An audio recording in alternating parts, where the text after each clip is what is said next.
मध्यम निकाय का अभ्यास कर रहे थे। मध्यम निकाय में पहले मध्यम निकाय के पहली पुस्तका में से 10वां सूत्र है महासतिपट्ठान सूत्र। इस पर चर्चा कर रहे थे, इसका उपदेश हम सुन रहे थे। आज हम इसको आगे बढ़ाएंगे।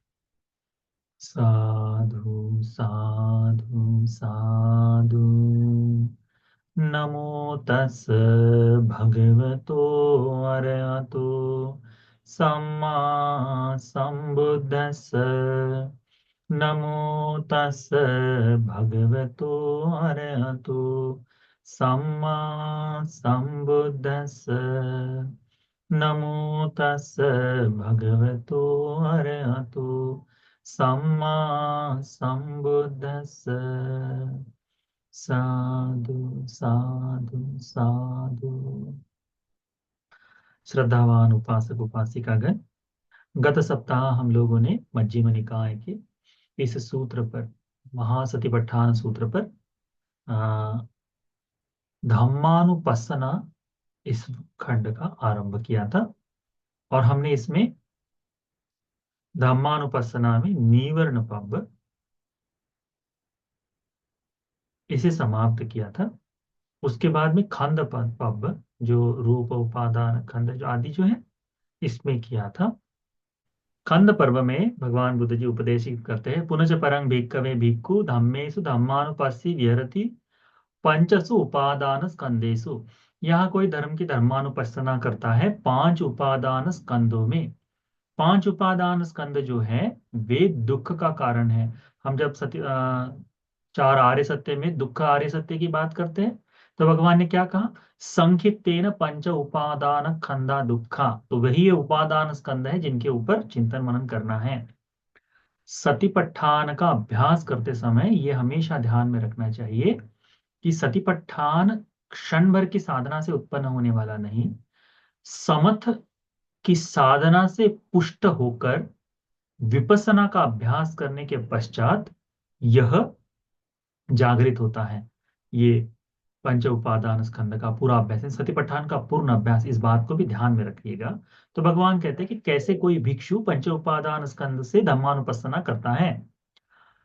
भगवान कहते हैं इद भिक्खवे भिक्खु इति रूपम इति रूपस समुदयो इति रूपस अर्थांगमो। यह रूप है, इस तरह से रूप बनता है और यह रूप समाप्त हो जाता है।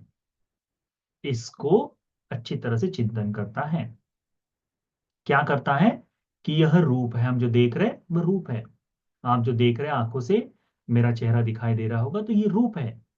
आपने पलक बंद कर दी, आपने इधर उधर देख लिया, तो उसका क्या हुआ? उस रूप का उस क्षण के लिए वह अंतर्धान हो गया। कोई दूसरी दूसरा रूप आपके सामने आ सकता है। तो यह रूप है। ये इस तरह से रूप घटित हुआ कैसे? हमारी आंख, हमारा रूप जो आपकी आंख है, इसे स्पर्श होकर जिस तरह से रूप देखा गया, तो उसे रूप की संज्ञा जागी। उसके पश्चात यह रूप था अर्थांगमो, यहाँ से मन का परिवर्तित होने के बाद उस समय वो समाप्त हो गया। एक अर्थों में इस तरह से हम इस तरह को इसे पकड़ सकते हैं। इति वेदनाय समुदयो इति वेदनाय अर्थांगमो। यह वेदना है, यह वेदना का समुदय है और यह वेदना समाप्त हो जाती है। इसे कहते हैं इति संज्ञा। यह संज्ञा है कि मैं इसे पहचानता हूं, मैं इसे जानता हूं। इसे जानने के लिए इति संज्ञाए समुदयो, ये संज्ञा का समुदय है। मैं जानता हूं, पहचानता हूं, क्योंकि मेरी वहां तक वह बातचीत चली है। तो उस संज्ञा को पहचानना है। इति संज्ञाए अर्थांगम। यहां से दूसरी संज्ञा जागते ही पहली संज्ञा का समाप्त हो गया है। इति संखारा। यह मैंने संस्कार बनाया है। कौन से संस्कार बनाए हैं? तो मुझे ये चाहिए, नहीं चाहिए, इसके लिए जो संस्कार बनते हैं, रति है अरति है, इसके जो संस्कार बनते हैं, वे संस्कार, उस संस्कारों का यह समुदाय है। इस तरह से मुझे यह रुचकर लगा, मुझे यह पसंद आया, मेरी इच्छा जागी। वह इच्छा से अभिभूत होकर, पाने की चाहत से अभिभूत होकर जो संस्कार जागा है वो समुदय हो गया। उसी तरह से कोई दूसरी इच्छा मन में जागते उस क्षण के लिए वह संस्कार वहां से समाप्त हो गया। इसे पाने के लिए, प्राप्ति के लिए जो विज्ञान जागा है कि मैं इससे पाकर रहूंगा इस तरह से, उस तरह से जो विज्ञान जागा है तो उसे कहते हैं इति विज्ञानस, इति विज्ञानम, यह विज्ञान है, इति विज्ञान से समुदयो, इति विज्ञान से अर्थांगमो। यह संक्षिप्त में इस तरह कहा गया है। इसका बहुत दीर्घ अभ्यास है। वह कभी और समय में किसी और दूसरे सूत्रों में जब आएगा तब उसे चर्चात्मक रीति से हम अभ्यास करेंगे। तो भगवान कहते हैं ये पंच उपादान स्कंद इस तरह से यह है, इस तरह से समुदय हुआ और यहाँ इस तरह से समाप्त हो जाता है।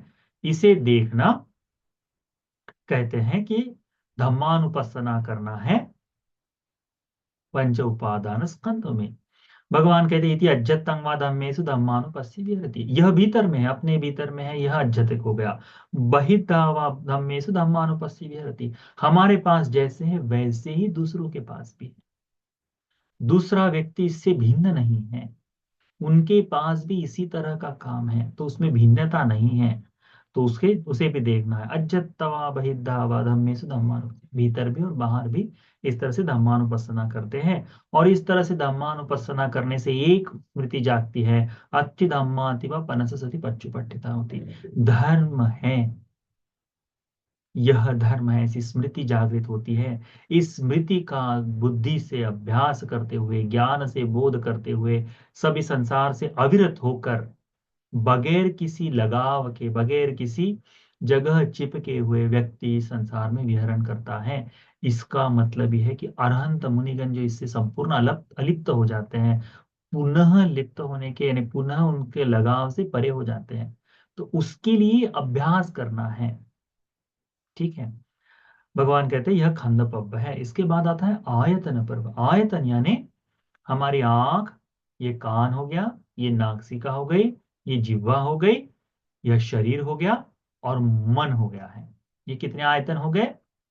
तो एक, दो, तीन, चार, पांच और मन छह, ऐसे छह आयतन है। तो ये हो गए छह आयतन भीतर के, जो आपको आपके हैं, आपकी आंखें हैं तो आपको कहना कि हाँ मेरे पास है। तो उस तरह से छह आयतन ये भीतर के हो गए, अपने स्वयं के। बाहरी आयतन, आंखों से क्या देखा जाता है? तो रूप देखा जाता है। तो आंखों से देखा जाने वाला रूप, रूप ये बाहरी आयतन हो गया। कान है, कान से क्या जाता है? शब्द सुना जाता है, तो शब्द यह बाहरी आयतन हो गया। जिह्वा से क्या होता है? तो रस चखा जाता है, तो रस यह बाहरी आयतन हो गया। नासिका से गंध सुगंध ली जाती है, दुर्गंध सुगंध दोनों ली जाती है, तो नासिका है तो बाहरी आयतन हो गया यह। मन से चिंतन किया जाता है, मनन किया जाता है, विचार किया जाता है, तो ये क्या हो गया? मन का, ये जो मन है, यह मन के विचार जो है ये बाहरी छठा आयतन। तो भीतर के छह और बाहर के छह इन्हें कहते हैं अज्जति केसु छसु अज्जित केसु बाहिर केसु आयतनेसु। कथंपन भिक्कवे भिक्खु धम्मेसु धम्मानुपस्ति विहरति छसु अज्जतिक बाहिरेसु आयतनेसु। कैसे कोई भिक्षु यहाँ पर भीतरी और बाहरी आयतनों से धम्मानुपස්සना करता है। इद भिक्कवे भिक्खु चक्षुंच पजानाति, चक्षु है यह जानता है। रूपे च पजानाति, रूप है यह पहचानता है। यं च तदुभयं पटिच्च उपपज्जति संयोजनं तं च पजानाति। इस बात को अच्छे से ध्यान में रखो, क्या कहा है? यं च तदुभयं, यं च यानी इनके, तदुभयं यानी दोनों के आने से, पटिच्च इस कारण से, उपपज्जति उत्पन्न होते हैं, संयोजन बंधन उत्पन्न होते हैं, तंच पजानाति उन्हें जानता है। क्या होता है? आंख ने रूप को देखा, देखने के बाद हमें वो पसंद आता है या फिर नापसंद आता है, इसे क्या कहते हैं? संयोजन जागता है। कैसे? अपनी आंख का उस सामने वाले व्यक्ति से रूप, हम जो मुड़कर देखने के जो भाव करते हैं, पुनः पलट कर देखते हैं, कुछ तत्काल को अरे सुंदर है करके, बिल्कुल अरे बढ़िया है करके देख कर है, स्त्री का रूप हो जाए, पुरुष का रूप हो जाए, पसंदीदा कोई चीज दिख जाए तो बड़ा आनंद होता है ना। तो ये जो है उसे कहते हैं संयोजन।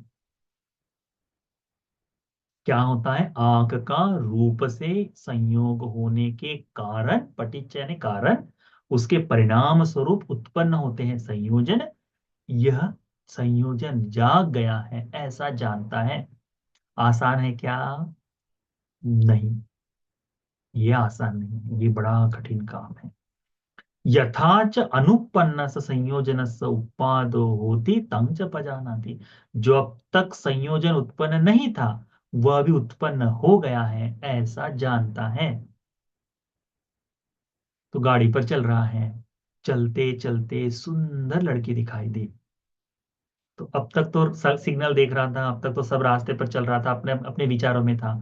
सुंदर लड़की देखते ही पट से गाड़ी की स्पीड कम कर दी। होता है ना, स्पीड कम कर दी। हल्का सा बिल्कुल ऐसे पलटते हुए देख रहा है। इस समय क्या जागा है मन में? इस समय जागा है अनुपन्न, जो अभी तक संयोजन नहीं था, अभी तक बंधन नहीं था, उस सुंदरता को बांधे रखने का बंधन नहीं था, वह जाग गया है, ऐसा जानता है। लड़कियां भी ऐसा ही करती हैं। कहीं जाते समय, चलते चलते चलते बिल्कुल कोई अच्छा बिल्कुल जिम वाला लड़का दिखाई दिए, तो धीरे हो जाती है थोड़ा सा। चलने का भाव भाव हाल चाल बदल जाता है। सलवार पहना है तो चुन्नी बराबर थोड़ा से हो जाती है, बैग बिल्कुल सरीखा हो जाता है। ये सारी चीजें होती है। होते ही क्या होता है, किस लिए है ये? कि एक तो आगे वाले का रूप देखकर स्वयं के मन में ये संयोजन जागा है, इच्छा जागी है। तो इसे कहते हैं अनुपन। थोड़ी देर पहले तक लड़कियां चलते चलते चलते बात कर रही है, हंस रही है, अपने दोस्त के साथ बात कर रही है, उससे कोई लगाव नहीं है।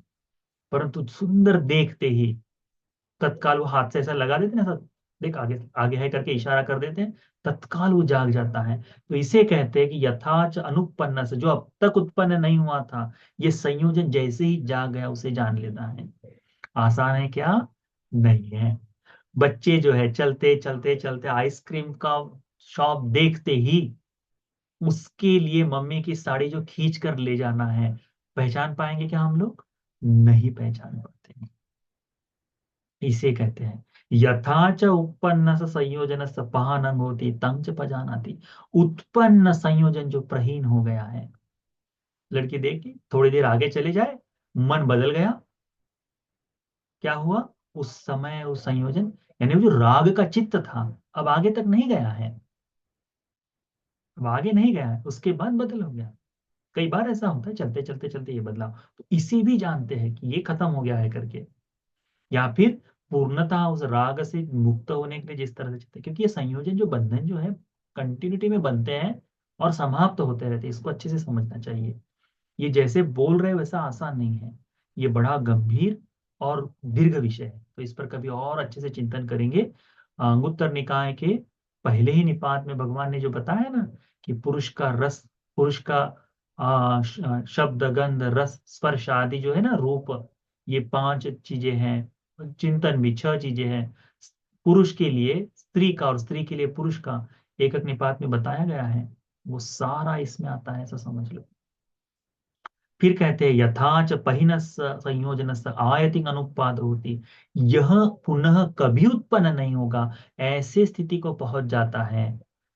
तंग च पजाना, तो उसे भी जानता है कि अब मुझ में ये राग का चित्त नहीं जागेगा रूप को देखकर, यह आश्रय पुनः नहीं जागेगा।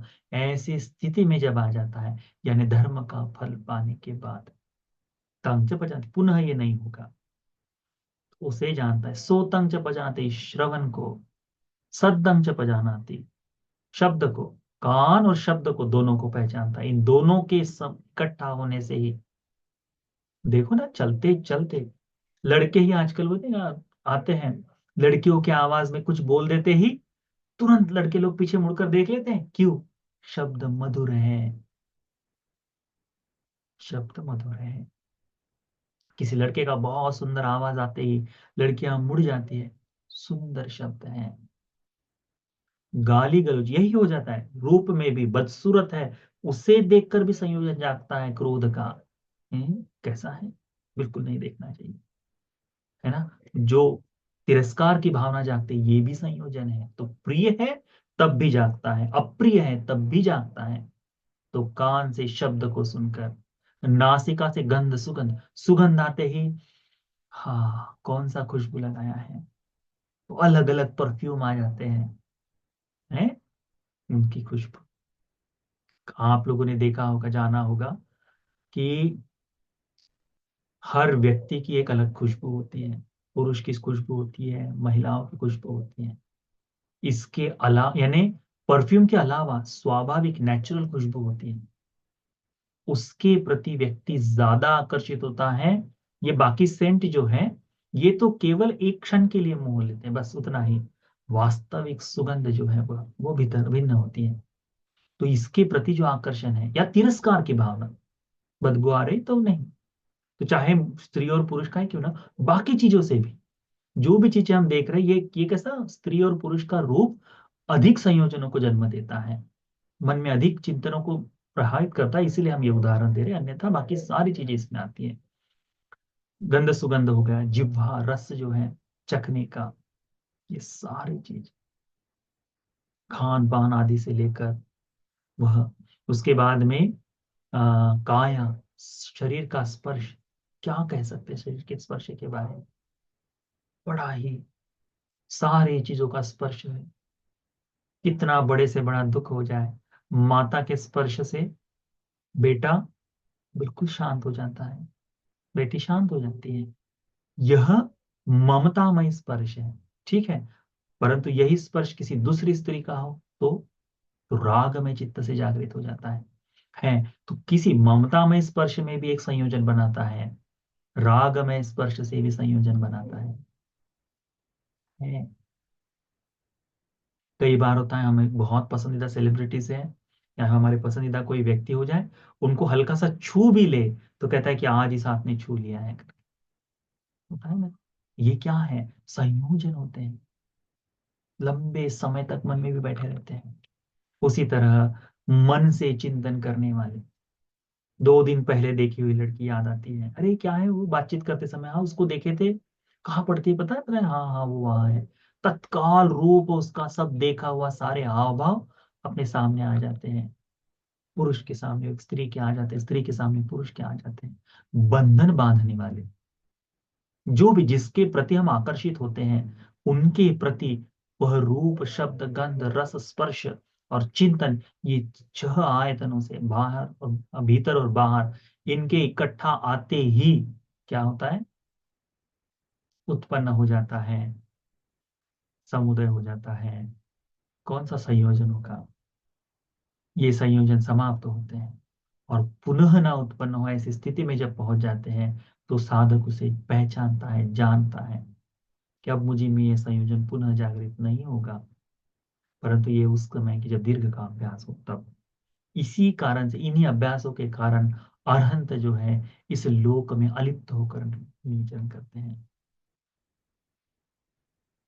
सुखिनो अवतारहंतो तन्ना ते संग न विंचति, जो कहा, उनको तृष्णा लगती ही नहीं, उनमें तृष्णा दिखाई नहीं देती। इन्हीं का अभ्यास पूर्ण हो गया, इसीलिए नहीं दिखाई। तो इसी इति अज्जतम अधम में सुधम्मान, तो भीतर में यह धर्म की धर्मानुपස්සना करता है, अपने जीवन में देखता है। बहिर्दावाधम में सुधम्मानुपस्सी विहरते, बाहर इसमें भी धर्म की देशना, धर्म का चिंतन करता है ना। तो इस तरह से वह धम्मानुपස්සना करता है, तो भीतर भी और बाहर भी दोनों तरह से। उसके बाद में उनका समुदाय देखता है, उनका व्यय देखता है, समुदाय व्यय दोनों देखता है और एक एक भाव में आ जाता है। उस भाव को कहते हैं अति धम्माति वापनस, यह भी धर्म है। अब जैसे हम राग कहते हैं ना, मन में राग जाग जाता है, मन में तृष्णा जाग जाती है क्या वास्तव में? अति धम्म धर्म ही है। द्वेष जाग जाता है, क्रोध जाग जाता है क्या? धर्म ही है।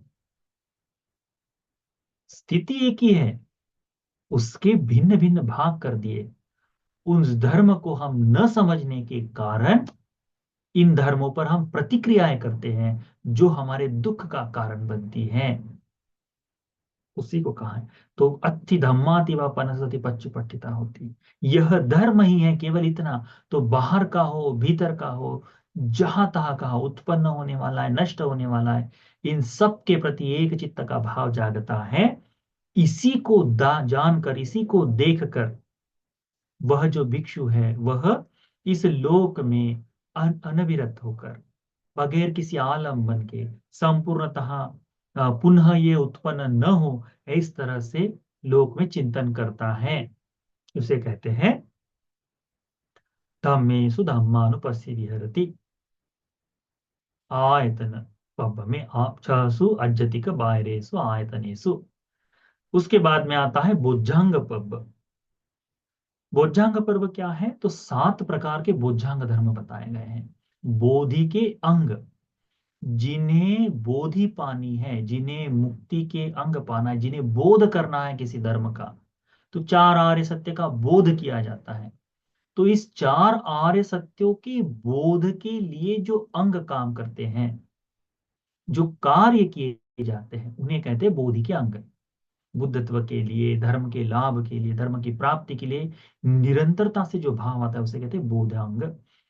क्या है बोधिअंग? बोधांग क्या है कि कथंचपन भिक्कवे भिक्खु धम्मेषु धम्मानुपस्सी विहरति सत्तसु बोधांगेषु। 7 प्रकार के बोधि अंग हैं। तो भगवान कहते हैं किस तरह से कोई भिक्षु इन 7 प्रकार के बोधि अंगों में धम्मानुपස්සना करता है।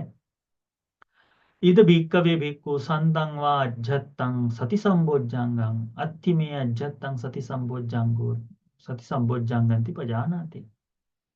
क्या होता है कि जब उस भिक्षु में स्मृति का संबोधि अंग है, तो वो कहता है कि मुझ में सति संबोध्यांग है, ऐसा चिंतन करता है।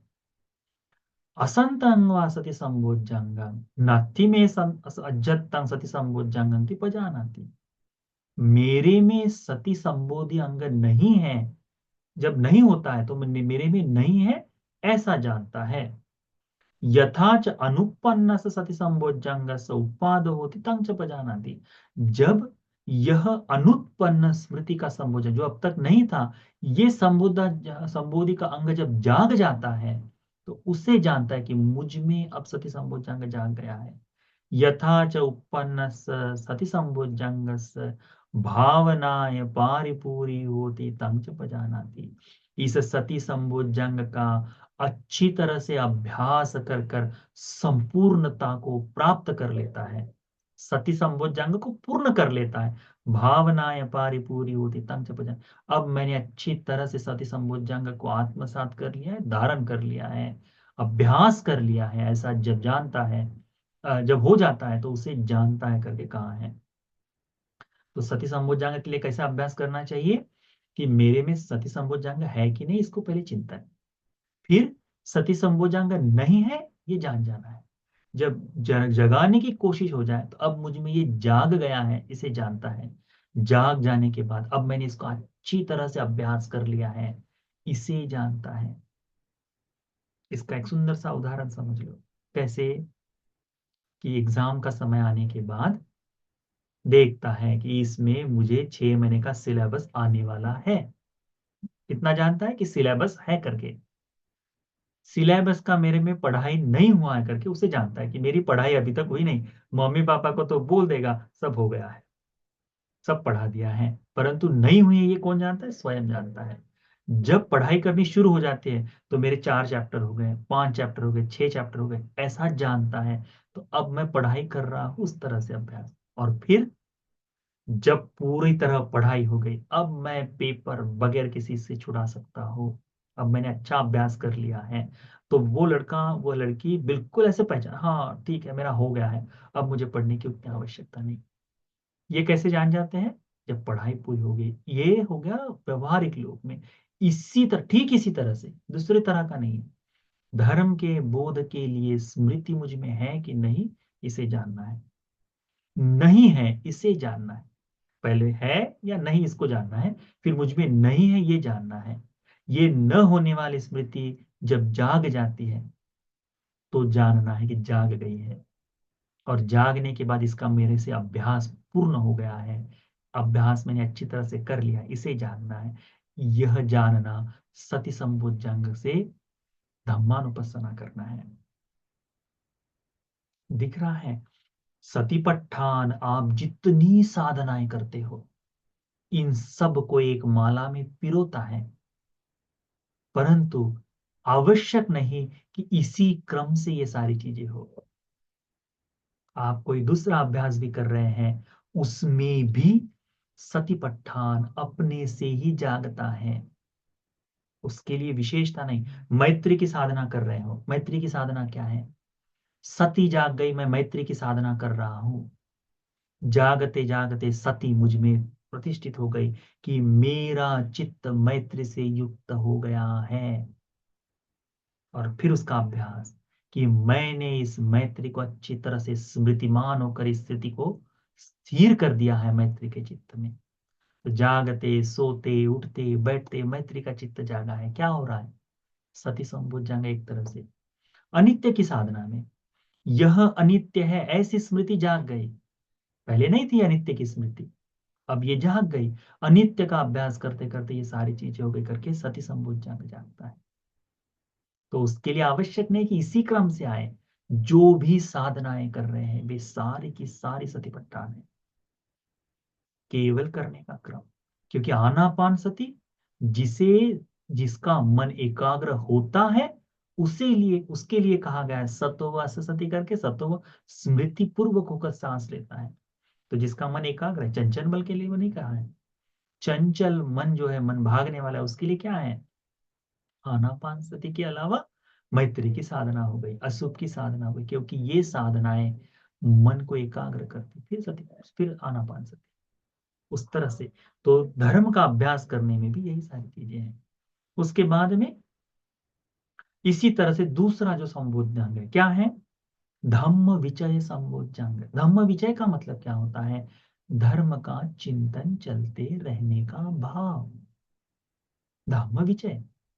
तो अभी हमें धर्म के चिंतन के लिए अलग से मेहनत करनी पड़ती है। तो क्या कहा है?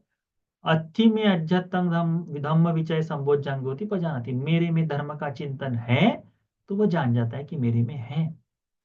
असंतंग मेरे में नहीं है तो मुझ में धर्म का चिंतन करने का अभ्यास नहीं है। हम कितनी बार अनित्य का बोध अनित्य को समझते हैं, हम कितनी बार क्रोध को समझते हैं, कितनी बार इसकी इनके धर्म को समझते, नहीं समझ पाते, नहीं ना? तो अब नहीं है। धीरे धीरे धर्म का चिंतन। क्यों भगवान बुद्ध जी ने महामंगल सूत्र में कालीन धम्म समनम बताया है? समय समय पर धर्म सुनने के लिए क्यों बताया है? क्योंकि सुना हुआ धर्म चिंतन से जागता है। सुता धता वचसा परिचिता मनसानुपेक्षिता दिट्ठा सुपटि विद्या। इससे क्या हो रहा है? धम्म विचय संबुद्ध जागता है। दिख रहा है? पूरा का पूरा भगवान का धर्म। बुद्ध एकमात्र ऐसे व्यक्ति हैं, आप लोग आज सुन रहे हैं ध्यान में रखो, बुद्ध एकमात्र पूर्ण पुरुष है। पूर्ण पुरुष का मतलब होता है जिस स्थिति में बुद्धत्व को पाए, परिनिर्वाण तक एक शब्द के उपदेश में परिवर्तन नहीं आया बुद्ध में। आचरण में नहीं, धर्म के उपदेश में नहीं। सबसे पहला उपदेश दे धम्मचक्कपवत्तन सूत्र, ठीक है? धम्मचक्कपवत्तन सूत्र का उपदेश फिर सारिपुत्र भंते जी ने विस्तारित भी किया है। सारिपुत्र भंते जी तो बहुत बाद में आए, तो फिर भी उन्होंने भी विस्तारित किया है। भगवान तब भी धम्मचक्कपवत्तन सूत्र उपदेशित किए। उसके बाद में सतिपट्ठान में भी चार आर्य सत्य है ही, भगवान ने इसका उपदेश किया। और महापरिनिर्वाण, महापरिनिर्वाण सूत्र में भगवान ने इसी धर्म का उपदेश किया। हम लोग अपूर्ण लोग हैं, हम लोग सीखने वाले लोग हैं, सेख हैं। बुद्ध से एक हो जाते हैं, धर्म को पूर्ण प्राप्त कर लिया, अब कुछ नहीं बचा। संपूर्ण पुरुष। हमारे विचार 4 दिन पहले, जैसे हम छोटे हैं तो छोटा मन बदलते रहता है, तरुण हो गए, युवक हो गए, तो प्रेम आदि को सोचते हैं, धन आदि का अर्जन करने के लिए मन सोचते हैं, कयास लगाते कि मैं तो बहुत बड़ा आदमी बन जाऊंगा, सारी चीजें। कुछ दिनों बाद वो बदल जाता है कि नहीं नहीं, ये तो सब ऐसा ही है। मध्यम अवस्था में आने के बाद दुनियादारी के बारे में अलग सी सोच होती है। बूढ़ा होने के बाद हमारी सोच बदल जाती है। बुद्ध की ये नहीं होती। बुद्धत्व होना ही संपूर्ण स्थिरता है। और हम उन शास्त्रा की शरण में गए कि अब उनमें कोई परिवर्तन की आवश्यकता ही नहीं। वह नहीं कि समय के साथ बदल जाओ, बुद्ध की वाणी में समय के साथ बदलाव नहीं होता। क्यों? क्योंकि अच्छी धम्मा, ये धर्म है, इसका पूर्ण बोध हो जाना चाहिए। ये बढ़िया सा आश्चर्य की बात है बुद्ध में। ये एक कारण, एक यही एक में कारण हो सकता है किसी के भीतर में बुद्ध के लिए श्रद्धा का सृजन हो जाए करके। धम्म विचय संबोधन, इसका निरंतर चिंतन होते रहना, धम्म विचय, धर्म का चिंतन करना। तो जागृत अवस्था में जहां जहां हो रहा है सब जगह धर्म दिख रहा है उसे, ये धम्म विचय है। तो मेरे में नहीं है तो नहीं है, जाग गया है तो जाग गया है। और धर्म विजय संचिंतन का मैं अभी पूर्ण तरह से अभ्यास कर लिया हूँ और मैं अभ्यस्त हो गया हूँ, ऐसा भाव जानना, उसे कहते धम्म विजय। उसके बाद में संतंग व अज्जतंग वीर्य संबुज्जांग। वीर्य का मतलब होता है उत्साह, धर्म के अभ्यास के लिए वीर्य, उत्साह, उत्साहित होना, प्रबल प्रयास करना, उसे कहते हैं वीर्य। आरब्ध वीर्य का मतलब होता है कि जिस तरह से आरंभ किए उसी गति को कंटिन्यू करते रहे, उसी गति को करते रहे। जैसे अभी कोई सुबह सुबह निकला है, शाम होते होते बिल्कुल आदमी थक जाता है, मुरझा जाता है, तो उसी तरह से उसकी चैतन्य नहीं बना रहता ना, उसकी ताजगी नहीं बनी रहती, थोड़ा सा थक जाता है। वैसा नहीं आरब्ध वीर्य, आरब्ध वीर्य है जिस गति से आरंभित किया अंतिम तक उसी गति से चलते रहना, उसको कहते हैं। इसीलिए हम हमेशा कहते हैं कि बहुत ज्यादा तीव्रता भी नहीं होनी चाहिए, धीरे धीरे एक रफ्तार से एक गति से आप चलना आरंभ करो धर्म में, तो बड़ा लाभ होगा। इसे कहते हैं वीर्य संबोधन। तो वीर्य संबोधन है तो जानता है, नहीं है तो जानता है। संबोधि का अंग, बोधि के लिए उपकारी होने वाला, ठीक है, संबोधि का अंग है वह, संबोधि के लिए उपकारी हो ऐसा धर्म, तो उसे जानता है। नहीं है तो जानता है तो जानता है, उत्पन्न हो रहा है तो जानता है, और अब मैंने अभ्यास कर लिया है, अभ्यस्त हो गया हो, इसे जानता है। कैसे? तो हमें वीर्य को जगाने के लिए अभी अलग से मेहनत की आवश्यकता होती है, मुझे भी 15 मिनट लगते हैं किसी भिक्षु के दर्शन करने के लिए, कि जाकर कुछ नहीं करना, मत्था टेक कर आ जाए, बस उतना ही, नमन नमन करके आ जाए मन, बस उतना ही काफी है। उतने इसके, क्योंकि समनानंग च दस्सनंग, मंगल का कारण हो जाता है, उसे नहीं देखता। तो इसके लिए जो अभ्यास का चित्त चाहिए उसे कहते हैं वीर्य संबोधि। बोधि के लिए जो उत्साह जगाना का काम है, तुझे बुद्ध बुद्ध बोधि पानी है ना, चल उत्साह कर, चल काम पे लग। तुझे धन अर्जित करना है, चल काम पे लग। तो वो जो भाव जागना है वह बोधि का अंग होता है। वीर्य एक जगह हो गई, पर बोधि का अंग तो बोधि के लिए सहायक होने वाला वीर्य। जब ये वीर्य का अभ्यास पूर्ण हो जाता है तो ये मेरा अभ्यास पूर्ण हो गया ऐसे जानता है। इसके बाद में कहा था पीति संबोधन। ये जो है कौन कौन सी चीजों से? सती, धर्म का चिंतन, वीर्य, इससे क्या जागृत होता है? प्रीति जागती है भीतर। जैसे कोई साधना में बैठा है, साधना में बैठते बैठते स्मृति को जगाया, मैं अभी अशुभ की साधना कर रहा हूं, तो धर्म का चिंतन क्या है?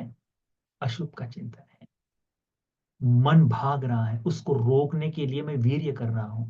वीर्य करते करते करते करते करते एक ऐसा क्षण आएगा कि मेरे में धर्म की स्थिति के कारण प्रीति जागी, मन से आनंद, एकाग्र मन हो गया, आनंद जागा। यह आनंद प्रीति है। तो ध्यान के लिए प्रीति है। खुली आंखों से करे तो, क्योंकि सतीपट्ठान बंद आंखों से करने वाला नहीं ना, केवल खुली आंखों से करे तो। सुबह से मेरा कल भंते जी को भोजन है, तो सुबह से लगे हैं झगड़ा के हुए बगैर, जिग जिग जिग किए बगैर, भंते जी लोगों के लिए मैं भोजन बना रही हूँ। ए भैया, पति पति देव जी आइए, थोड़ा सा प्याज व्याज काट के दीजिए, सहायता करिए, धर्म की सहायता, धर्म भिक्षुओं के लिए भोजन बन रहा है, आ जाओ मिलकर भोजन। बनाते समय बड़ा आनंद है, मन चाह रहा है, संग के लिए बन रहा है, बस वह उत्साह। भोजन समय पर, लेट न हो इसके लिए पहले ही, नहीं तो हो जाता है ना, कुछ नहीं होता ना, बनते जी 10 मिनट देरी से खा लिए, तो उस तरह का भाव कभी कभी जागता है ना। धर्म के लिए नहीं, मैं 10 मिनट पहले विहार पहुंच जाऊं और बंदे जी की बहुत सुंदरता से नमन कर कर सील लेकर मैं भोजन परोसूं। भोजन करते समय बंदे जी को देखकर हमारा भोजन भिक्षु ग्रहण कर रहे हैं, और भोजन पूरा खत्म हो गया है, उसमें अपना कोई लालच नहीं कि बंते जी ने ज्यादा खा लिए, मेरे लिए बचाए नहीं, या फिर उस तरह से चिंतन। यशवंत जी ने बड़ा सुंदर कहानी बताई थी ना उस दिन, तो वो वैसा चिंतन न होकर भंते जी के लिए भोजन हो गया देख कर जो आनंद जागता है, ये आनंद क्या है? ये प्रीति है। यदि भिक्षुओं को भोजन देकर यदि आनंद नहीं जाग रहा, तो फिर सती, चिंतन और वीर्य में कमी है। यह होने के साथ साथ फिर यदि हो जाए तो ये प्रीति जागती है। प्रीति के बाद आती है प्रशब्दि। प्रशब्दि यानी जैसे मन आनंदित है, वैसे ही आपका पूर्ण शरीर आनंदित हो जाएगा। थकान उतर जाएगी, पूरी थकान उतर जाती है। देखिए, अनेक लोग हैं जब बुद्ध विहार में आते हैं तो लोग कहते हैं ना, अलौकिक शांति है, अद्भुत शांति है, कहते हैं। ये क्या कहने का मतलब क्या है? कल बंते जी आए थे हमारे यहाँ, आते ही धातु मंदिर में गए, अंगुलीमाल बंते जी को नमन किया, 10 मिनट के लिए बैठे और कह दिए, इतने दूर से मैं आया, पूरे शरीर की थकान मिट गई। ये थकान का मिटना क्या है? एक तरह से प्रशब्दि है। वही तो प्रसिद्धि है, शरीर में आनंद का भाव, वह प्रसिद्धि। उसके बाद में जाता है समाधि। समाधि यानी एकाग्र चित्त का भाव, एकाग्र चित्त का भाव। तो ये समाधि अधिकांश समय बैठकर साधना में जागती है। विरले ही, बहुत कम ही जागृत अवस्था में होती है। बड़े ही कम अवस्था में एकाग्र का भाव खुली आंखों से होता है, क्योंकि खुली आंखों से लगने वाली समाधि पाना बड़ा कठिन काम है, परंतु दीर्घ काल तक चलने वाली है। उस तरह से मुगलान बनती जी क्षण भर में 1 2 3 4 चौथा ध्यान, रिद्धियां, जो रिद्धियां दिखा रहे उस समाधि के बेस पर रिद्धिशाली भाव है ना, वह। तो समाधि जागती है। समाधि के बाद ये समाधि का भाव स्थिर होते होते, ये समाधि मुझ में है, तो उस समाधि के भाव में बह भी नहीं जाता और ना ही उससे उखड़ने की कोशिश करता है। उपेक्षा जगाता है कि हाँ, ये समाधि भी धर्म ही है। तो ये उपेक्षा जाग गई है। इस तरह से चिंतन करते करते वह कहता है कि इस उपेक्षा का मैंने अच्छी तरह से अभ्यास कर लिया है, अब मुझे ये भी बांधने वाला नहीं। ये बड़ा उपेक्षा का आसान नहीं समझना, पर सिंपली उपेक्षित भाव, तो यानी त्यागने वाला भाव नहीं। उपेक्षा का भाव यानी बंधनों से परे जाने वाला भाव, वह जाग गई है, ऐसा जानना कहते हैं धम्मानुपස්සना। इत्याज्यतम धम्मेषु, तो भीतर में देखता है कि मेरे में ये हो रहा है। बहिर्दावा धम्मेषु, इसी तरह का शरीर जिन जिन लोगों का है, ऐसे शरीरों में भी यानी दूसरों की काया में भी ऐसा ही भाव जाग सकता है। जागता होगा, हमें नहीं मालूम उसके बारे में। तुझमें जागा क्या, ये पूछना ये मूर्खता है। वो नहीं पूछना चाहिए, ये जानना चाहिए कि हाँ, ये भी साधक है बस। कई बार होता है ना, पूछना ही शुरू कर देते हैं विपස්සना करने वाले लोग, कितने घंटे की बैठक है? 5 मिनट की है। कितने शिविर हो गए? 40 हो गए, 5 मिनट बैठता है, फायदा क्या? ऐसा जजमेंटल हो जाते हैं ना, वो साधना नहीं। 5 मिनट बैठकर केवल इस संबोधन का भाव कर, दिन भर की साधना, सील परिपक्व होना शुरू हो जाता है, श्रद्धा परिपक्व होना शुरू हो जाता है, ध्यान परिपक्व होना शुरू हो जाता है, चिंतन धर्म, दिन भर धर्म चिंतन जागता है।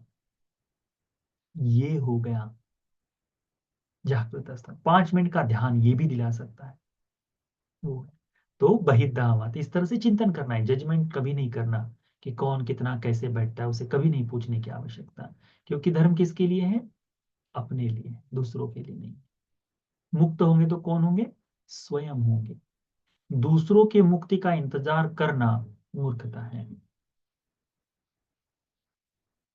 ना। कोई भूखा बैठा है और वो कहता है, कल को कोई आएगा जो भूखा है, वो जब आ जाएगा तब मैं खाना खाऊंगा। तो ये समझदारी हो गई क्या? क्योंकि कल तक तो खाना भी खराब हो जाएगा। कल तक वो न भी आए, आ जाए, इसकी भी कोई गारंटी नहीं। तो स्वयं आज भी भूखा है, खाना फेंक रहा है, कल को भी भूखा ही रहेगा। धर्म का बोध ऐसा ही है, आज है, भूख है, खा लो, अनुभव कर लो। कल के ऊपर छोड़ दोगे तो ये धर्म खत्म हो जाएगा, बता ही नहीं सकते। इसीलिए तो उस तरह से चिंतन करता है, देखता है समुदय हो रहा है, व्यय हो रहा है, समुदय व्यय दोनों हो रहा है धर्मानुपස්සना का इसी में। और ऐसा चिंतन करते करते उसमें एक धर्म पुष्ट हो जाता है, एक धर्म जागृत हो जाता है। अति धम्मा अति वापन सति पच्युता होती, यह धर्म ही है करके जागता है।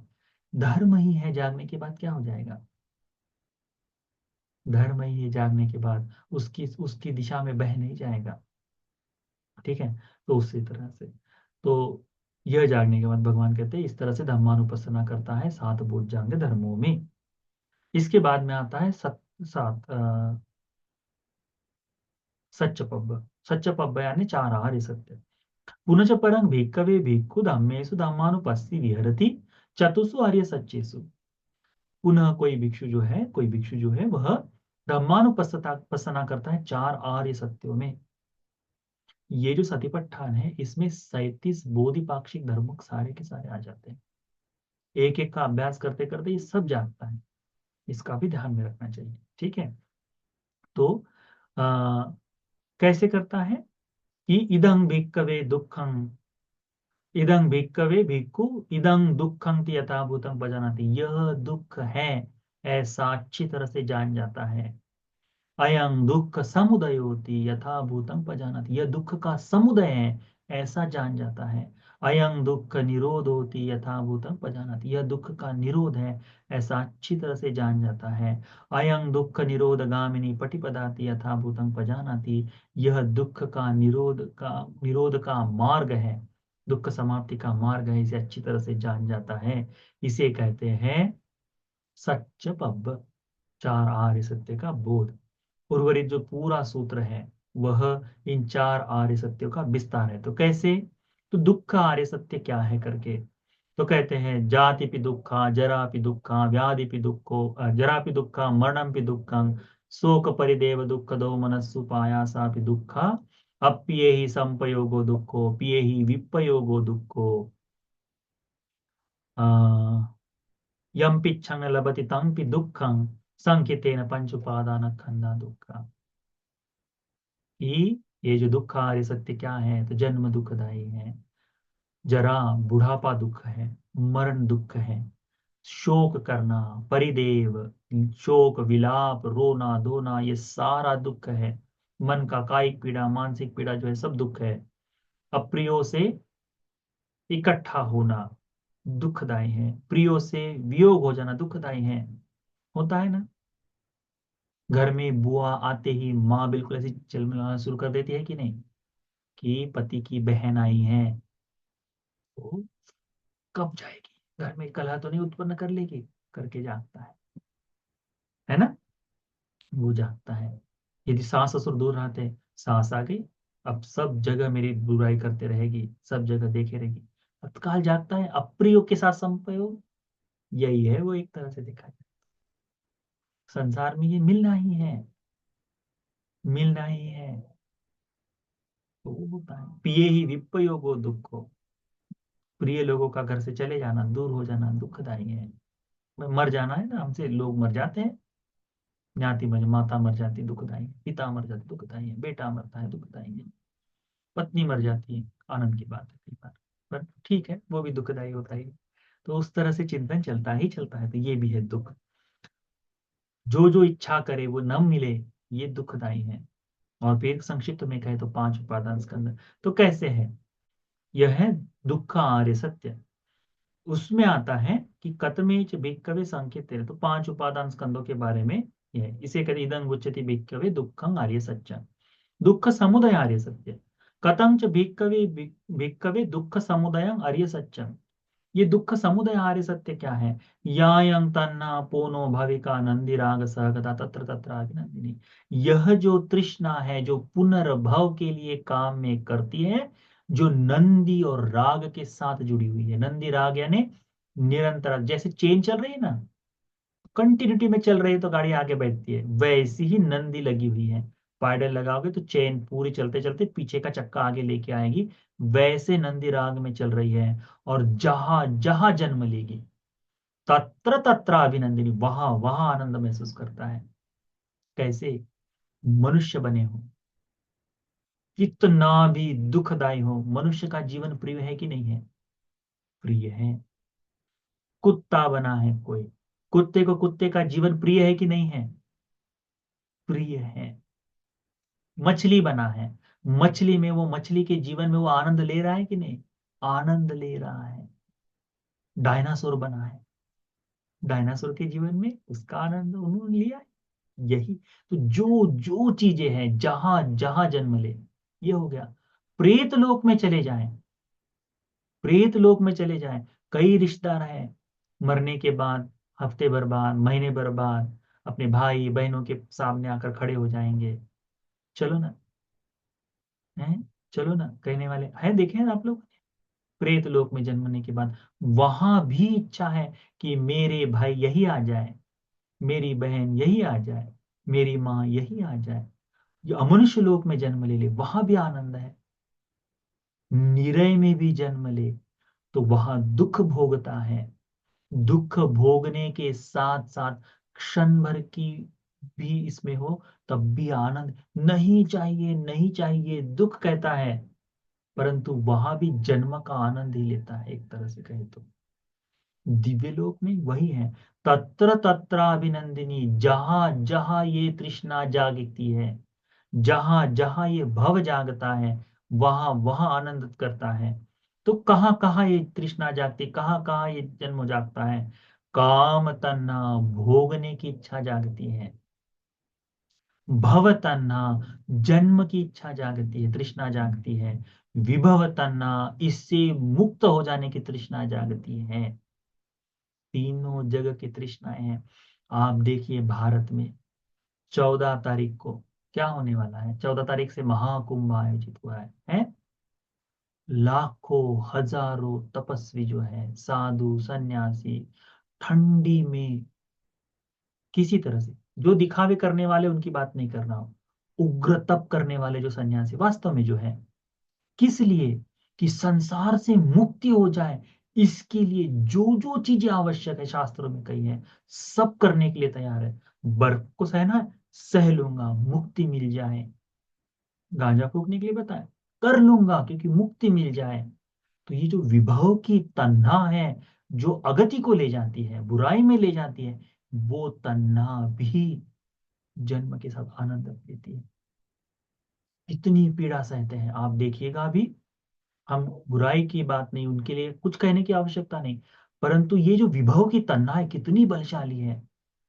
हमें अभी देखो ना, हमारे यहाँ अभी ठंडा पानी है, बर्तन धोते समय मैं सोचता हूँ सुबह के नाश्ते के बर्तन भी रह जाए, प्लेट रह जाए तो वो भी रह जाए, पात्र हो जाए तो जैसे तैसे गर्म पानी डालकर पात्र धो लेते हैं। कब धोने की इच्छा नहीं होती क्योंकि इतनी ठंडी है। यही लोग अब ठंडी में पानी में उतर जाएंगे, है ना? विभव की तन्ना भी वहां बड़ा, और उसका आनंद ही आता है लोगों को।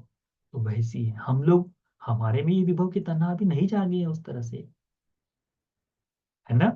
तो वैराग्य में आना यानी संसार को छोड़ दे, परंतु वैराग्य उस तरह का कितना बलशाली होगा। तत्र तत्राभिनंदिनी कहाँ है, उसे भी देखना है। फिर भगवान ने पूछा है किस तरह की, 3 तरह की तन्ना हो गई। तो फिर इसमें एक सिंपल सी बात बता देते हैं, उसको ध्यान में रखना। साखो पनेसा भिक्कवे तन्हा कत्थ उपजमाना उपजति कत्थ निविसमाना निवसति। भगवान कहते हैं कि कैसे ये तृष्णा जागती और कहाँ जागती है, कहाँ ये उत्पन्न होती है और कहाँ ये बैठती है।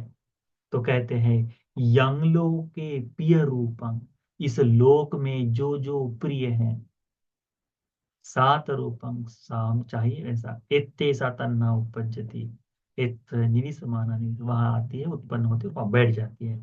तो कहाँ कहाँ? आंख में, कान में, नासिका में, जिह्वा में, और शरीर में और मन में ये तृष्णा जागती है और बैठ जाती है। तो इसका पूरा विस्तार भगवान ने एक एक शब्दों में किया है कि आंख के कारण, जिह्वा के कारण, तो सब जगह एक एक का विस्तार आता है। उसे कहते हैं दुख समुदय। ठीक है, तो रूप विचार लोक जो है, इन सब के प्रति में मन के साथ साथ उसका पूरा विस्तार किया है कि तृष्णा तीनों तरह से, काम तन्ना, भव तन्ना और विभव तन्ना, तीनों तरह की तृष्णाएं यहाँ जागती है। और ये जागती है इन छह भीतर और बाहरी आयतनों के साथ साथ ही जागती है। इन्हीं के छह छह की जोड़ियों को छह छह की जोड़ियों में डिवाइड कर लो, यानी आंख हो गई तो आंख के छह जोड़ियां हो गई, कान नाक स्पर्श उसके, और भीतर और बाहर छह से छह दूने 12 केवल आंख की हो गई। उसी तरह इनकी, तो ऐसे ऐसे करके एक एक करके इसमें विस्तारित किया है। दुख निरोध आर्य सत्य, दुख निरोध आर्य सत्य क्या है? तो भगवान कहते हैं दुख निरोध यानी जिस कारण से तृष्णा जागती है। कथमंच भिक्कवे दुख निरोधं आर्य सत्यं, ये दुख आर्य सत्य क्या क्या है? यो तस्सा ये व तन्हाय, ये जो तन्हा बताई गई है तीन तरह की, ये जो तीन तरह की तन्हा इन छह आयतनों में मल्टीप्लाई होकर जो बनती है, गुना होकर जो बढ़ती है, ये जो तन्हा इस तृष्णा के प्रति, इन तीन तृष्णाओं के प्रति, तो छह भीतर बाहरी आयतनों के साथ साथ में जो है अशेष विराग निरोधा, इस इन तृष्णाओं के प्रति जो वैराग्य जागता है, इनके प्रति जो छोड़ने का भाव जागता है, त्यागो त्याग, पट निस्सर्गो, इससे बाहर हो जाना है, मुक्ति मुक्ति यानी मुक्ति, अनालयो, पुनः न चिपके ऐसा भाव, पुनः यह न चिपके यानी उससे परे होकर जीने का जो अनालय, वैसा जिसे सेलो टेप को चिपकाया तो चिपक जाएगा, बाकी जैसे कुछ चिपकाया तो नहीं चिपकेगा, तो झड़ से झड़ जाएगा ना। जैसे कमल के पत्तों पर पानी की बूंदे, वो चिपकती नहीं ना, तो उस तरह से अनालयों का मतलब एक और होता है कि वहां घर नहीं करना, कि वहां एक तो अनालय का मतलब उससे दूर हो जाना, उस पर चिपकना नहीं, बंधन नहीं बांधना, और अनालय का मतलब वहां घर न करना, क्योंकि भगवान ने घर भी करना कहा एक शब्द है ना। तो कहाँ घर नहीं करता? इन तृष्णाओं के प्रति, तो वैराग्य जागता है, त्याग जागता है, इससे छोड़ने का भाव जागता है, मुक्ति जागती है, और पुनः वह अपने जीवन में घर नहीं करती, उससे पूर्णतः अलिप्तता जागती है। कहाँ कहाँ जागती है? तो ये जहां जहां ये प्रिय रूप है, प्रिय शब्द गंध है ना, जहां जहां ये है, तो प्रिय में दोनों आ गया, या आगे का दोनों तरह से, तो वो प्रिय रूप, तो कहाँ कहाँ, तो ये छह छह की जो जोड़ियां है उसी तरह से वो छह छह का आयता है। तो भगवान कहते हैं कि यह है दुख निरोध आर्य सत्य। उसके बाद में कहते हैं मग्ग सत्य, मग्ग सत्य क्या है? तो ये जो इसको दूर करने का जो मार्ग है, कतमंच भिक्खवे दुख निरोध गामिनी प्रतिपदा आर्य सत्य, ये दुख निरोध गामिनी प्रतिपदा क्या है? अयमेव अर्यो अष्टांगिको मग्गो, ये जो मैं आर्य अष्टांगिक मार्ग है, मध्यम प्रतिपदा है, यह क्या है? सम्यक दृष्टि, सम्यक संकल्प, सम्यक वाचा, सम्यक कर्मात, सम्यक आजीव, सम्मा वायाम, सम्मा सति और सम्मा समाधि, ये आर्य अष्टांगिक मार्ग है। तो आपको और हमें आर्य अष्टांगिक मार्ग बोलने में सरल लगता है, सम्मा दिट्ठी बोल दे ठीक है, सम्मा संकल्प, 5 उपवास करूंगा ऐसा सम्यक संकल्प मैंने लिया है करके बोलने वाले लोग हैं, बोलना बड़ा सरल है, सम्यक संकल्प ये नहीं है। इसमें उपदेश दिया है, क्या कहते हैं, थोड़ा सा आज समय ले लूंगा, 10 मिनट और अधिक, तो उसके बाद ये समाप्त हो जाएगा सूत्र। कतमं च भिक्खवे सम्मा दिट्ठी, सम्यक दिट्ठी क्या है? तो भगवान ने कहा चार आर्य सत्य के प्रति बोध ही सम्यक दिट्ठी है। हमने आ, सम्मा दिट्ठी नाम का एक सूत्र का अभ्यास किया था, 16 तरह से कैसे सम्यक दिट्ठी जागती है। ये सारी सम्यक दिट्ठियों का एक ही उद्देश्य है, चार आर्य सत्य का बोध, तो वह बोध हो जाना सम्यक दिट्ठी है। कतमोच भिक्खवे सम्मा संकल्प, ये सम्यक संकल्प क्या है? नेक्खम्म संकल्प, नैष्क्रम्य का संकल्प, नैष्क्रम्य का संकल्प, इस बात को ध्यान में रखो। वो मैं चप्पल नहीं पहनूंगा ऐसा सम्यक संकल्प लेता हूँ, आज से मैं गाली नहीं दूंगा वो सम्यक संकल्प लेता हूँ, वैसा नहीं है। वो संकल्प हो सकते, सम्यक संकल्प केवल तीन है, नैष्क्रम्य, अव्यापाद और अभिहिंसा। हिंसा से परे हो जाऊंगा, ईर्ष्या और क्रोध से परे हो जाऊंगा, और नैष्क्रम्य का संकल्प करना है, ये संकल्प। ये तीन प्रकार के संकल्प क्या करते हैं? हमें राग यानी तृष्णा और कामराग और पटिग, इनसे दूर कराने का काम करते हैं। धीरे धीरे इनसे दूर होते जाता है, छटते जाता है, कामराग और पटिग छटते जाता है, ऐसा समझो। ये संकल्प से, इसीलिए कहते हैं कि कैसे कोई आर्य अष्टांगिक मार्ग पर चलकर मुक्त हो जाता है, क्योंकि ये सम्यक संकल्प है, इसीलिए मुक्ति पाता है। उसके बाद में कहते हैं सम्मा वाचा, तो मुसावादा, पिसुना वाचा, फरुसा वाचा और संपप्पलापा, झूठ, चुगली, गाली गलौज, कठोर वाणी और बकवास, व्यर्थ की बातें, निरर्थक बातें, इनसे परे हो जाना। मुश्किल काम है ये। अभी हमारा हुए बगैर हम नहीं कह सकते कि हम सम्यक संकल्प में, हमें सम्यक वाणी है करके। सम्यक कर्मांत, सम्यक कर्मांत यानी शरीर से किए जाने वाले कौन कौन सा है? पानातिपाता, अदीन्नादाना, कामेषु मिच्छाचार, यही है तीन, इसे कहते सम्यक कर्मांत।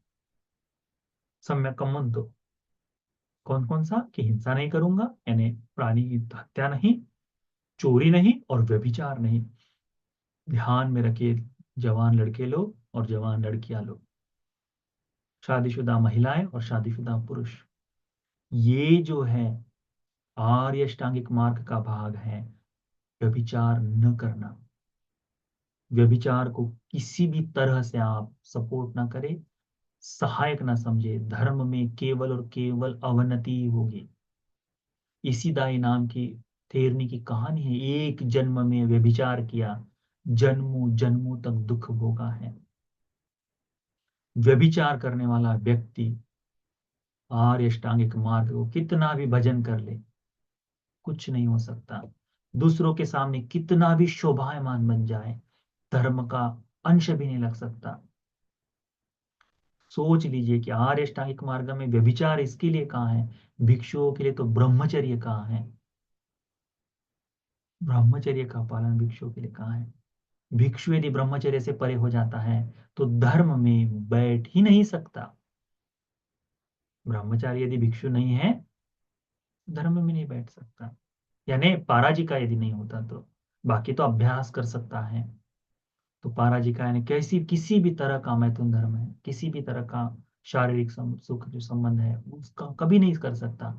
गृहस्थ के लिए व्यभिचार बताया है, यानी सामान्य व्यक्ति गृहस्थ धर्म में रहते हुए धर्म का बोध कर कर मुक्ति के मार्ग पर चल सकता है। ये एकमेव बुद्ध का धर्म है। सब कहते हैं कि मुक्ति के लिए तुम्हें मरने की आवश्यकता है, मुक्ति के लिए वैराग्य की आवश्यकता है।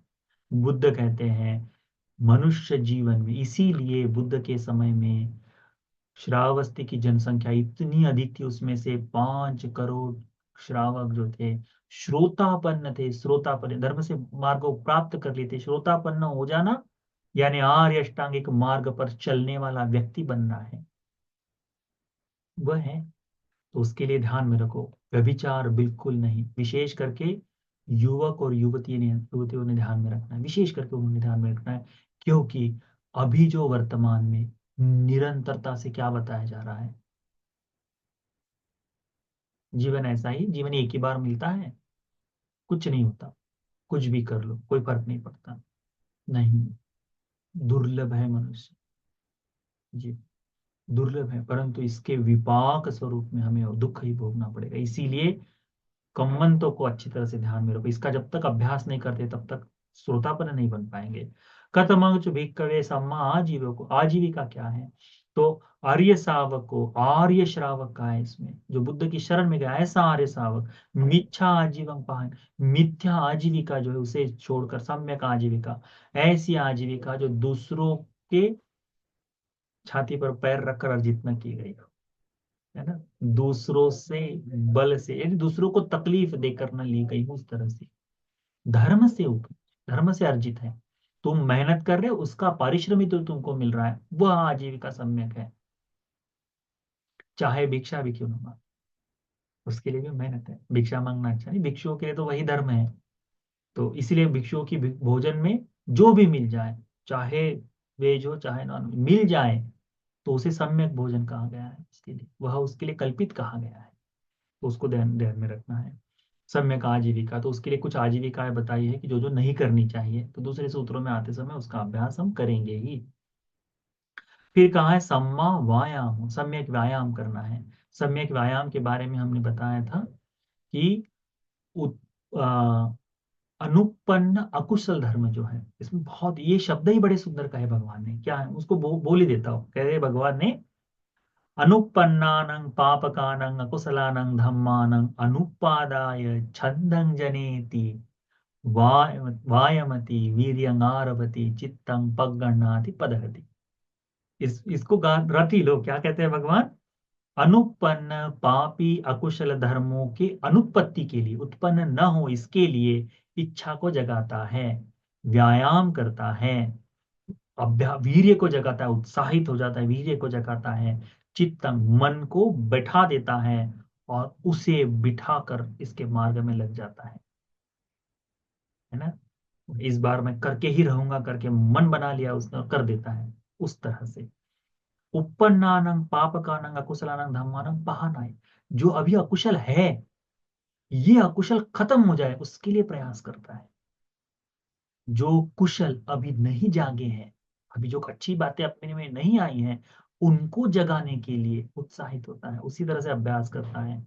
और जो कुशल जाग गए हैं, कौन से? उपन्नानंग कुशलानंग धम्मानंग स्थितिया, जो उत्पन्न कुशल है उनकी स्थिति के लिए सम्मोसाय भीयो भावाय वेपुल्याय भावनाय पारिपूर्य, यानी उनको जगाकर उनको बढ़ाने के लिए, विपुलता में लाने के लिए, उनको अभ्यास कर कर पूर्णता में लाने के लिए इच्छा जगाता है। कौन से? कुशल को। यह कहते हैं भगवान कि यह सम्यक व्यायाम है। व्यायाम का मतलब एक्सरसाइज, यही एक्सरसाइज है हमारे धर्म के। सतम कतमाच भिक्खवे सम्मा सती, सती क्या है? तो चार सतिपट्ठानों का अभ्यास, यही सतिपट्ठान जो पूर्ण सीख रहे हैं, इनका अभ्यास ही सम्मा सती है। और फिर सम्मा समाधि, तो प्रथम ध्यान, द्वितीय ध्यान, तृतीय ध्यान, चतुर्थ ध्यान, इन चार ध्यानों का अभ्यास सम्मा समाधि है। तो आप समझ रहे हैं कि भगवान ने सम्यक समाधि में चार ध्यान बताए हैं। तो ध्यान को प्राप्त करने से सतिपट्ठान पुष्ट होगा, सतिपट्ठान की पुष्टि से धर्म जागेगा, इस धर्म से ही निर्वाण का बोध हो सकता है, इस समाधि से निर्वाण का बोध होता है। तो ये उसी तरह से हमको अच्छी तरह से धर्म के मार्ग पर ले जाएगी। भगवान कहते हैं इति अज्जतंग व धम्मेषु धम्मानुपस्थिति, तो धर्म के इस सतिपट्ठान में इस चार आर्य सत्यों पर इसी तरह से चिंतन करता है, भीतर बाहर सब जगह देखता है, अपने शरीर को, अनंत को, सभी को इस तरह चिंतन करके यह धर्म ऐसा भाव जागता है। फिर भगवान ने कहा है, ये सबसे सुंदर भाग है इसमें, संपूर्ण यहाँ से सच्चा प्रभु, यहाँ धम्मानुपස්සना खत्म हो जाती है। इस धम्मानुपसाई सतिपट्ठान, महासतिपट्ठान का फल क्या है? तो फल के बारे में भगवान ने कहा है, यो ही कोचि भिक्खवे इमे चत्तारो सतिपट्ठाने एवं भावेय सत्तवस्सानि, इन चार सतिपट्ठानों का कोई 7 वर्ष तक अभ्यास करता है। कितने? 7 वर्ष तक, इस तरह से। ऐसा नहीं कि, नहीं तो आप तो कहेंगे कि भंते जी, आप तो भंते जी बने अभी 12 साल हो गए, 7 साल तो अभ्यास। जिस तरह से इस पूर्ण सूत्र में एक एक करके बताया ना, वैसा वैसा कोई अभ्यास करता है, तस् द्विन्नं फलानं अन्यतरं फलं पाटिकंखा दिट्ठेव धम्मे अन्या सतिवा उपनि उप उपा सतिवा उपाधि से अनागामिता। कहते हैं भगवान कि उससे केवल 2 ही फल मिल सकते हैं। जिसका सतिपट्ठान पूर्ण हो गया उसके 2 ही फल है। एक तो इसी जीवन में अरहंत फल को प्राप्त कर लेगा, या फिर सतिमान होकर परलोक में जब जन्म लेगा तो अनागामी बनकर जाएगा, अनागामी बनेगा। 2 ही फल है सतिपट्ठान के अभ्यास के, तीसरा फल नहीं है, हो ही नहीं सकता तीसरा फल। भगवान कहते हैं तिट्ठन तो सत्तवसानी, छोड़ दो ये 7 वर्ष, छोड़ 7 वर्षों की नहीं, यो ही कोच भीक्खवे चत्तारो सतिपट्ठान है 6 वर्षानी, 6 वर्ष भी कोई अभ्यास कर ले तब भी ये 2 ही फल है। भगवान कहते हैं 6 वर्ष को छोड़ दो, 5 वर्ष, 5 वर्ष भी कोई कर ले तब भी, 5 वर्ष को भी छोड़ो, 4 वर्ष करे, 4 को छोड़ो 3 कर ले, 3 वर्ष में भी यही फल मिलेगा, 3 को छोड़ो 2 वर्ष कर ले, 2 को छोड़ो 1 वर्ष में पूरा अभ्यास कर ले। भगवान कहते हैं कि 1 वर्ष को भी छोड़ो, यदि कोई व्यक्ति 7 माह तक भी इसका अभ्यास करता है तब भी 2 ही फल है।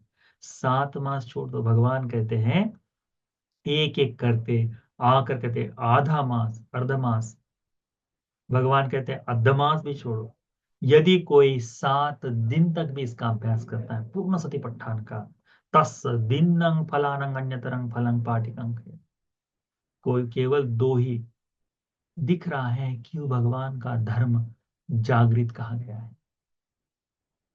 इस सतिपट्ठान के अभ्यास के लिए आज भगवान बुद्ध जी का जीवित होना आवश्यक है क्या? नहीं। अरहतों का दर्शन होना आवश्यक है क्या? नहीं।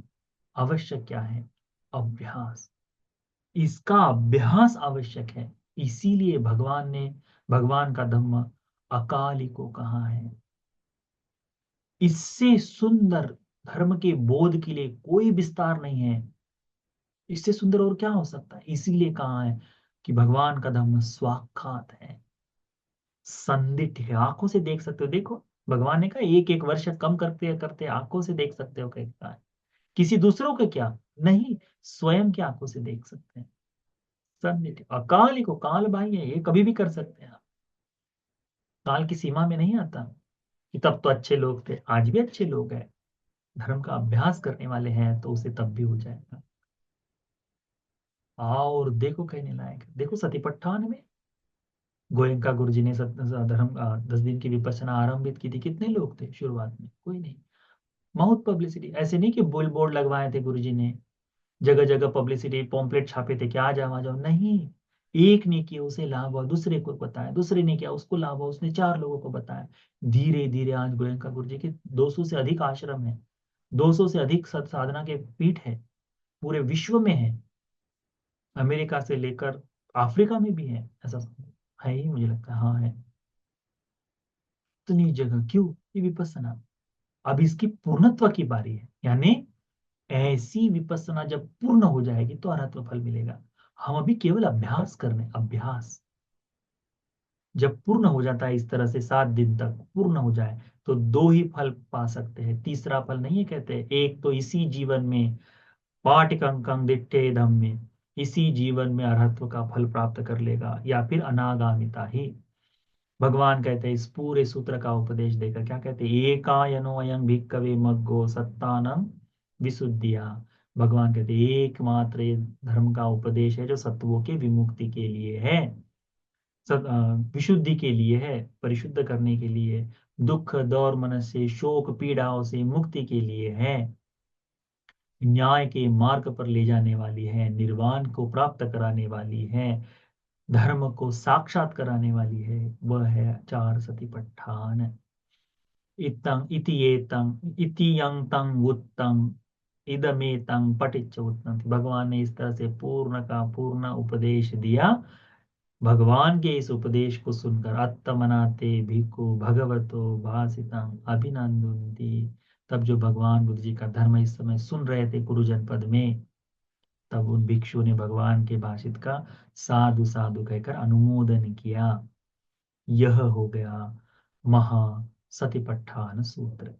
ठीक है, इस सतिपट्ठान सूत्र का पुनः पुनः धर्म से अभ्यास करो। धीरे धीरे इस सतिपट्ठान में आवश्यक होने वाले धर्मों का अभ्यास करो। इनको एक एक धर्म को प्राप्त कर पाए इस तरह से धर्म का अभ्यास आरंभ करो। और धीरे धीरे इस सतिपट्ठान को अपने पूर्ण जीवन या जीवन काल में धीरे धीरे अभ्यास करते हुए एक एक धर्म को पूर्ण कर इस धर्म के मार्ग पर अग्रसर होने का अभ्यास करो। तो ये जो सतिपट्ठान सूत्र का उपदेश, ये आप सभी को धर्म के मार्ग पर आने के लिए कल्याण मित्र के आश्रय में श्रद्धा को जगाकर इस संपूर्ण मार्ग के अभ्यास के लिए ये पुण्य उपकारी हो जाए। साधु साधु साधु।